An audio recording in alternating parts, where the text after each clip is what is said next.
Okay, welcome back to part 2 of the Act 5 explanatory videos for the Glitchless run. In the first video, we covered doing the jungle area. We did the fight with 1 and 3. We did Aunt Sudlow, and now we're in Glacial Peaks. So we're on our way up to fight 2 and 4. And then we've got the Dweller of Torment coming up after that to end Act 5. So let's continue on. Let's start by grappling the wall here. And using that to make our way over. In this room, you're just going to make your way across the rope. There's really nothing notable here. You're going to go along the northern side here to avoid this encounter. Make your way across and then push this ice block. Use your beam to melt this chunk of ice against the wall so that you can climb up.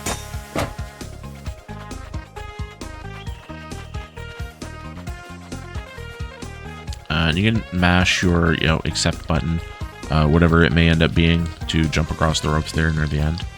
And keep towards the south side as you're making your way across.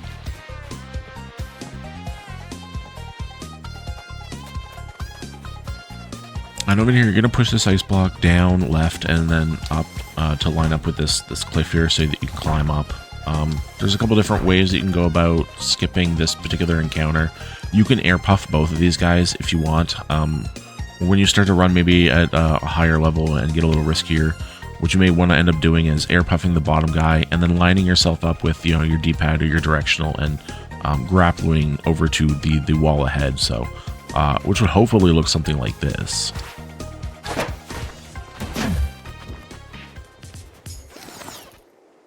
And so this fight is forced, and it's got this cool beat going on, right? Timers are really bad here, so what I'm going to do is I'm going to strictly focus on the center guy. If you have some different timers, you can kind of play around a little bit with this and leave the guy with the 3 timer for the end and kind of focus on other 2s to avoid some of these, but in this case, we're just going to go center.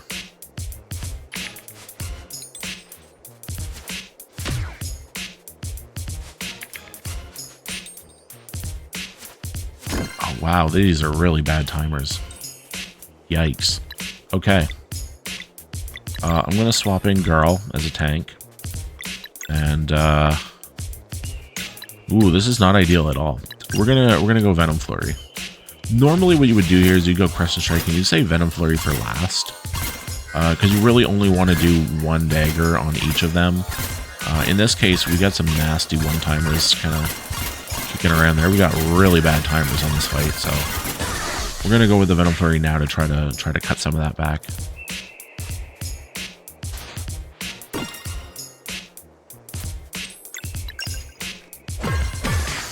And so once all of these guys are gone, you're gonna want to start working towards building live mana. You're not overly concerned with breaking the locks, although I suppose if you could, you might as well go ahead and do so, giving yourself a little bit more freedom. But really what you're trying to do here is you're just trying to build up 3 live mana so that you can do a triple boosted Solstice Strike. And this is not going to work out. He's pretty much dead anyways. So that didn't really go to plan, but the general idea for that fight and summary would be using Sunball, Crescent Arc, and then Venom Flurry to clean up the front row.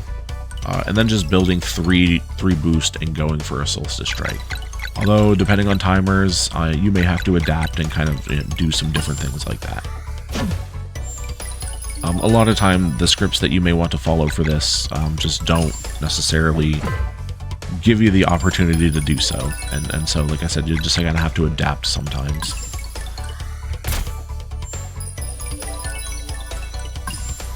Taking attack-related boosts here as much as we can.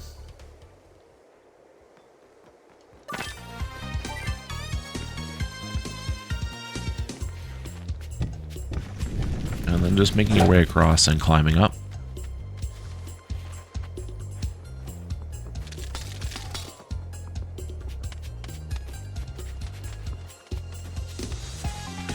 Head kind of along the south and take it a little wide. It's easy to accidentally run into that guy as you're going by him, so just kind of be careful as you're making your way through. And for this next fight, you generally want to have a Crescent Arc and a Sunball available. and you're just going to start with one on the first character and then swap to the other character and use the sunball.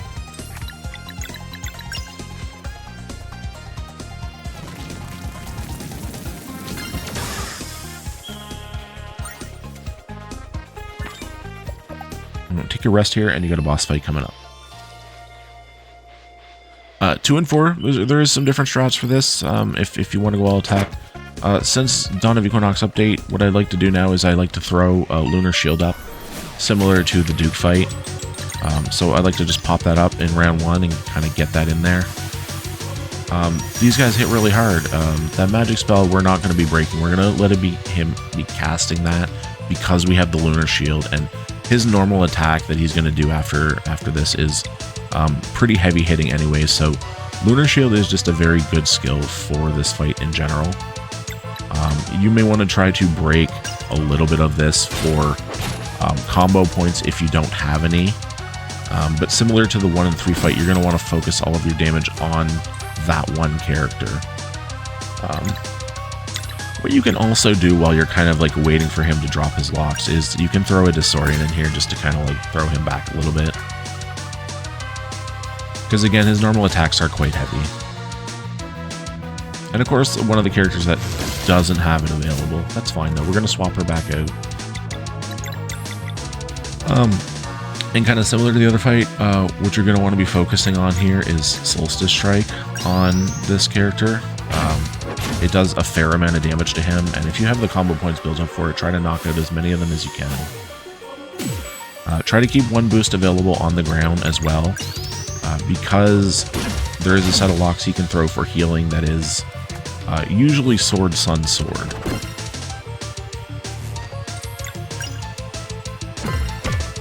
Sunball is also a good choice here if you're able to boost it. Oh, we got Moonerang, so you don't want him to cast this. This triple lock cast is a group heal, so you want to avoid that if at all possible.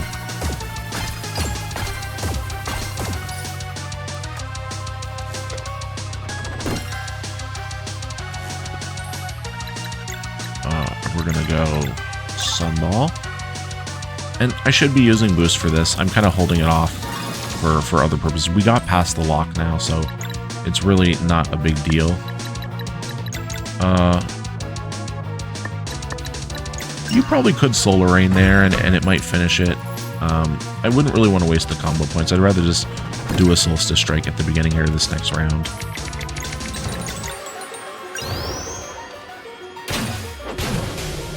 And when this guy goes down, it's not the same as the previous fight in which he goes down in one hit. What ends up happening here is he has about 50 HP left, so if you can Solstice Strike, or if you have a couple of boosts, do that and try to just like knock him out in one hit. I believe it's right around 50 HP. So after the fight, you can use your Grappler to hit the wall there from a good distance away.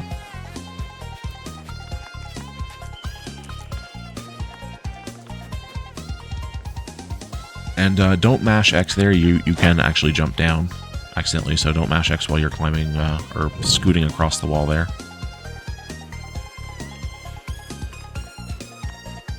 Small changes here in Dawn of Equinox and how this kind of plays out, and these platforms fall away, and you now have to come up to the thing here and touch it.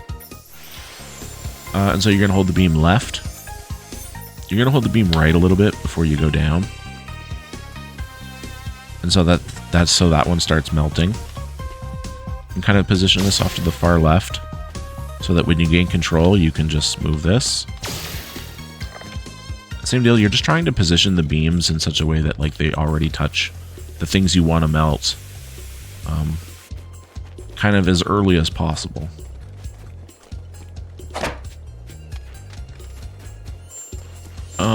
You can preemptively prepare yourself in case you feel like you're going to get this encounter.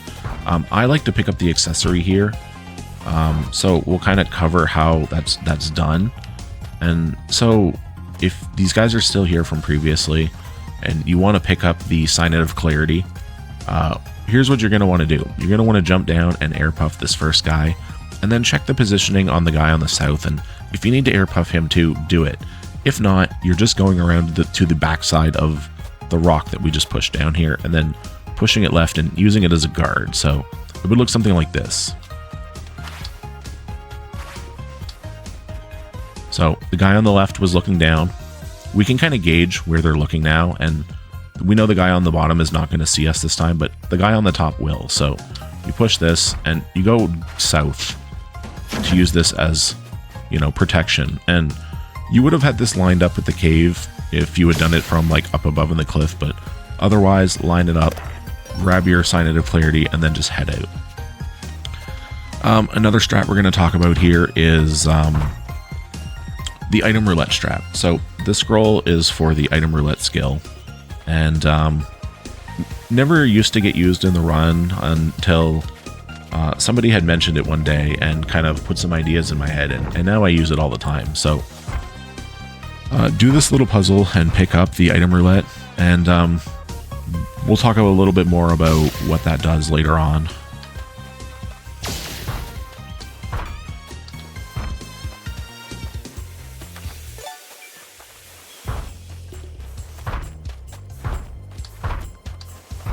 Once you get it here, you'll want to turn it left.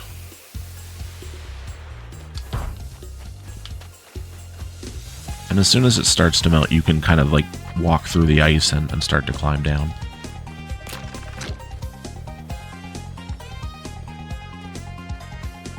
And then we're just heading back to the portal entrance here.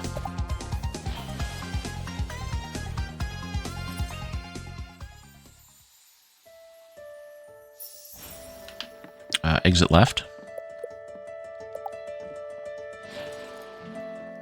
And this is going to bring us back to the lake. So we're going to jump in, we're going to make our way over to the left, and we're going to exit up through the north. As we are now heading to the Cave of Torment. Torment Peak.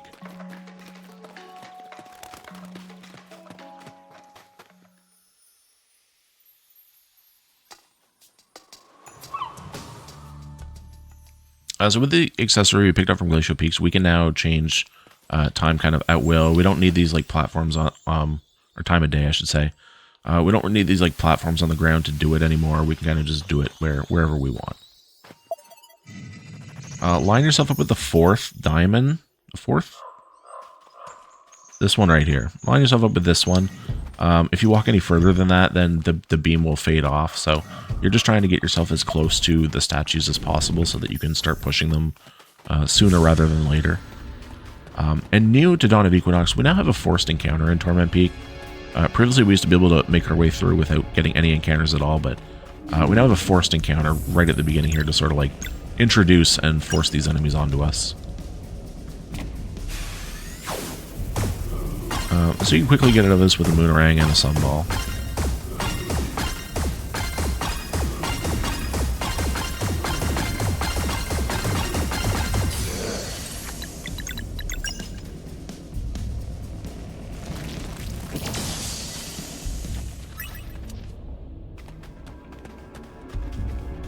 And so hopefully that's the only encounter we'll be taking here, but we'll come up first, and you're going to wait for both of the little walkie guys to start heading left and kind of just make your way in between everybody there.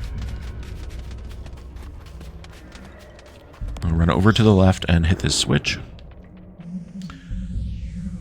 And something I guess you could consider here, or perhaps not consider, is the platforms here. You have two paths. You have a southern path and a right-hand path.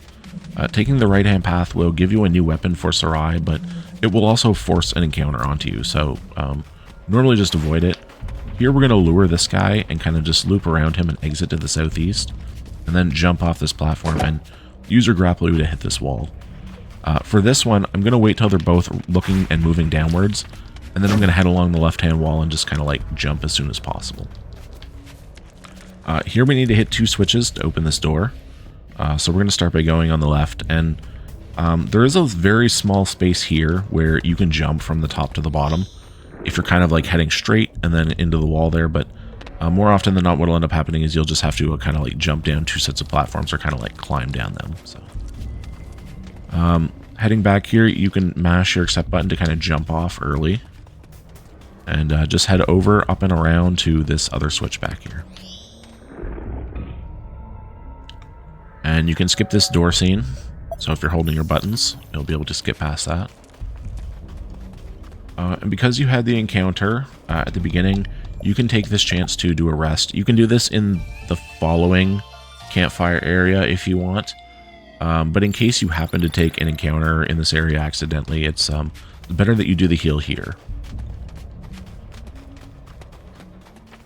So in this room, you're going to lure these guys kind of loop-de-loop, and you're going to do this twice so that you can exit to the south.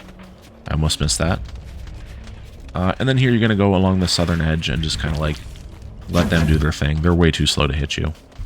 In this room, you're going to kind of want to wiggle through these two and immediately just mash and hit this switch as soon as possible. Once the scene ends, you're going to head back south, but kind of watch out for the guy on the left, because he normally will like come out and try to get you. A lot of stuff going on here, a lot of fast pace, so we're just moving right along. Here you can climb to the top and get yourself a second green leaf, which you may or may not end up using. If nothing else, throw it onto Garl. And if you picked up the Signet of Clarity, you're going to want to put it on Valir here. There's going to be a lot of MP attacking going on between Valir and Zale in this next fight, so normally what I'll do is Signet of Clarity and Enchanted Scarf, and then I will give her green leaf and kind of just leave Garl to be. We did our heal already, so I'm not going to bother doing it again. We'll just move right on through. Here, jump down, and then be prepared to skip this scene and jump through. You can kind of zoom through this just really quickly with a little bit of self-awareness and spatial awareness. And we're going up through to Torment. As this opens up, if he gets locks, try to do what you can with them. Especially if you don't have any combo points. You're going to be doing 0 damage no matter what. And Sonic Pain hurts quite a bit. It's good for healing MP, but we're full MP, so... So there's 5 blocks in Sonic Pain, and again, very good for MP healing. Otherwise, just keep on going through.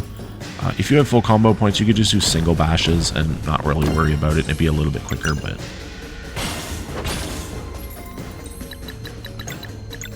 use Garl, if you have to kind of top up.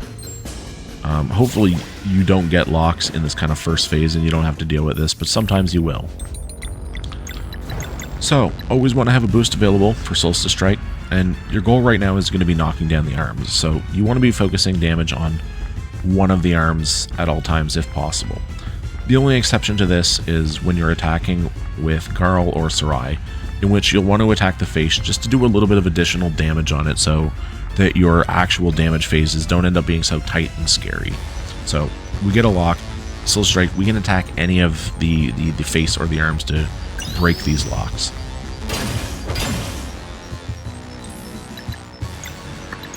Generally, Crescent Strike and Sunball focused on the arm is what you'll want to be doing. Sunball does a fair amount of damage, so I don't bother boosting it normally, but I will boost the Crescent arcs. So again, back to the arm.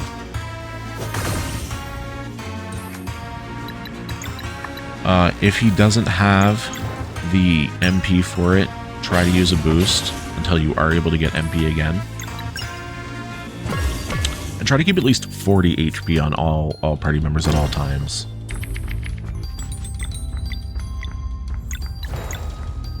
So here's something that's cool. Because there's 2 moonlocks and we're hitting 2 targets here, this should break both moonlocks. And then for this, you can use Sarai's Venom Flurry to sort of clean up this lock.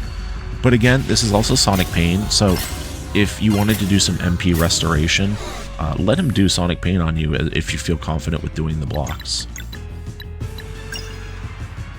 Otherwise, you're again focusing all your damage on a singular arm right now until you're able to knock it down. Now, once the arm is knocked down, you'll want to do 2 normal strikes and 1 boosted strike on the other arm in order to knock that one down. And that's just kind of very consistent. So before you go ahead and do that, take this opportunity to do some extra damage on the face and regain some MP if you need to, or use an item to regain MP. I typically kind of schedule myself to use a Moon Cradle Pie in this fight all the time, just because everybody needs a boost at some point, and you don't really want to take a whole bunch of time to do that. So in this case, I probably would take this chance just to Moon Cradle Pie, because everybody needs an MP boost here. And it will shorten the amount of turns that you need to take that, like, while you're, you know, boosting your MP back up for everybody, because you want to be in tip-top shape when you go into the damage phase, especially since Dawn of Equinox update. So again, 2 normal attacks on the arm. Make sure we have plenty of boost out. We're going to want to do 1 boosted attack with a character, so it cannot be Sarai. And let's just go ahead and do it. Let's boost Sail, strike the arm.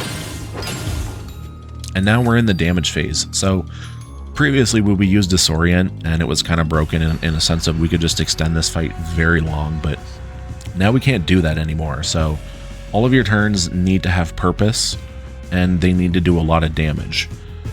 So Solstice Strikes were previously very heavily valued here, also for the MP boosting, and that is also no longer a viable strat. So what I personally like to do now is I like to not boost my skills at all, and just use a Moonerang and a Sunball, and then we'll start to consider other things after that, such as Solar Rain and boosting our Solstice Strike.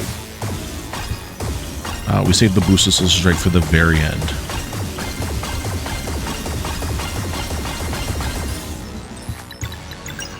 So, Moonerang, Sunball.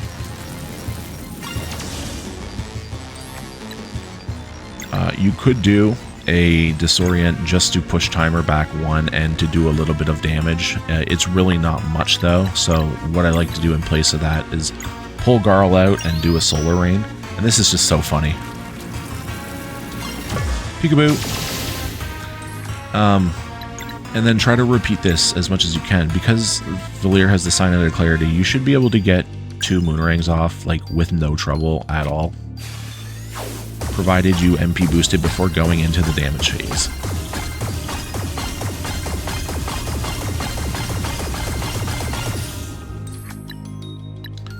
And so, again, we're going to be saving Solstice Strike for the end. It's kind of like our last ditch option here. As far as I know, you're never going to do this in 1 phase. There's always going to be two phases here, so just do as much as you can.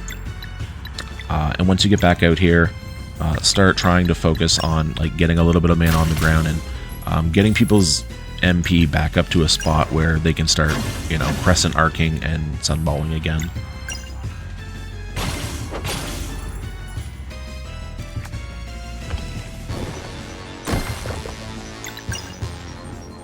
If Sarai or Girl, switch to the face.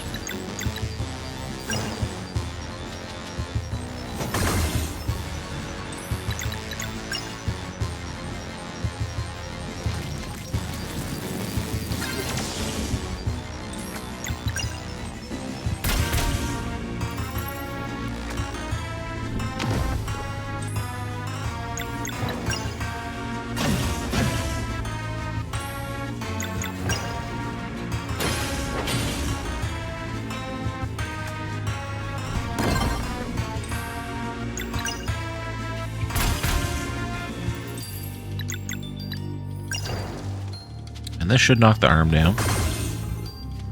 So we're kind of back into this thing of, like, we need to get MP back before we go into the damage phase. And I used my Moon Cradle Pie last time around, so this time around I am going to have to take a, you know, a turn or two here just to kind of, like, get some MP back on these characters.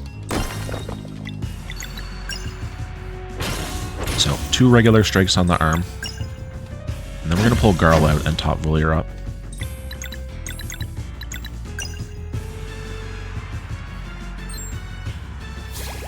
Remember, you want 40 HP or more on everybody as you're kind of idling through this part.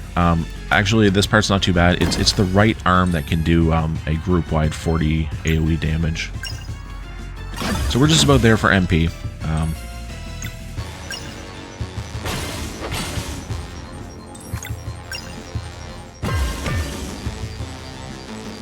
We'll do a boosted strike with Valir on the arm here to bring it into damage phase. And same deal, Sunball, Moonerang, Solar Rain if you have it.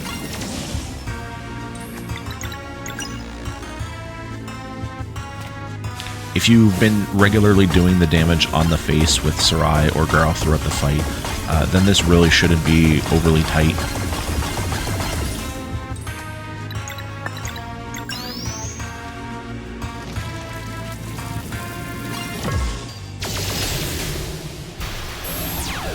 There you go, that's Torment.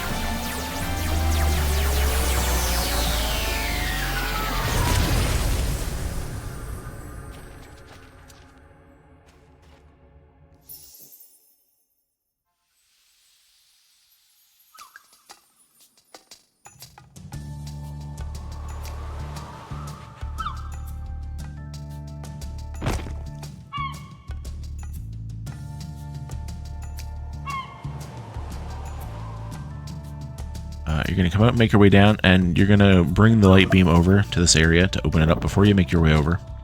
Doesn't really matter at what point you do it. And then you got a floor puzzle here, so see how good you can get at this? There's kind of some things you can do here to turn things around, and I don't overly remember. I used to be able to do this really quickly.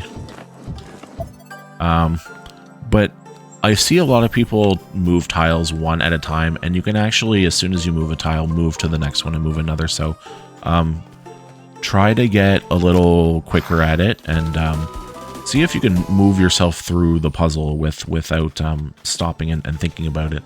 It's actually quite fun. With the item collected, head back to the lake, and you're going to head back over to Rashawn's portal.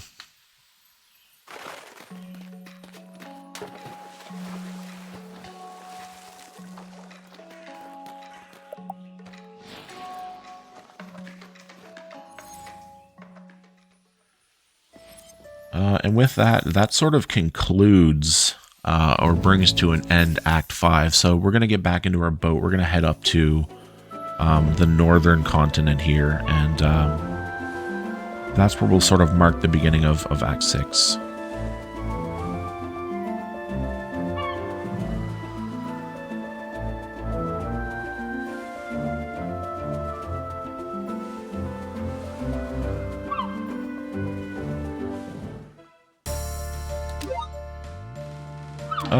We'll do this little section here. We'll wait till we get up into the continent.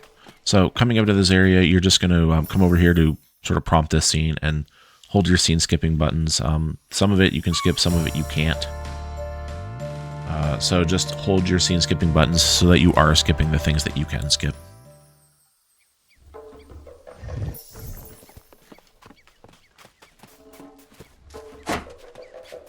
And here you're just climbing up the wall. You can do some fun little things and watch your partners do them as well.